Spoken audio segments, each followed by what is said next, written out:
இந்த இடம் எங்கன்னு பார்த்தீங்கன்னா, ஊசூர் தொகுதி Koodapakkam Lakshminarayana bus stop opposite road. இந்த ரோடு போட்டு ஒரு 3 மாதம் இருக்கும். 3 மாதத்துல இந்த ரோட்டோட நிலை எப்படி இருக்குன்னு பாருங்கள். இப்போ பெய்த மழையில் இந்த இந்த நிலைமைக்கு இந்த ரோடு ஆகிடுச்சு பாருங்கள். ரொம்ப ரொம்ப ரொம்ப ரொம்ப மோசமான நிலைக்கு இருக்குது இந்த ரோடு. 3 மாதத்தில் போட்ட ரோடு போல் தெரியல இது. பாருங்கள், இந்த ரோடு முன்னாடி எப்படி இருந்துச்சோ அந்த நிலைக்கே திரும்ப வந்துடுச்சு. அந்தளவுக்கு ரொம்ப தரமற்றமாக இருக்குது பாருங்கள். ஊசுடு சட்டமன்ற உறுப்பினர் அவர்கள் இந்த வீடியோ பார்த்தீங்கன்னா மறுபடியும் மறுசீரமைப்பு பண்ணி இந்த ரோடு தரம் உள்ள ரோடாக போட்டு கொடுக்கணும் அப்படின்ட்டு கேட்டுக்கொள்கிறோம். இதனால் எங்களுக்கு ரொம்ப சிரமமாக இருக்குது இந்த ரோட்டில் போகிறதுக்கு.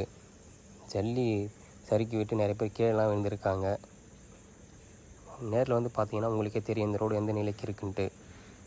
தயவுசெய்து இதை பார்த்து மறுபடியும் மறுசீரமைப்பு பண்ணி நல்ல தரம் உள்ள ரோடாக போட்டு கொடுக்கணும்னு கேட்டுக்கொள்கிறோம். நன்றி.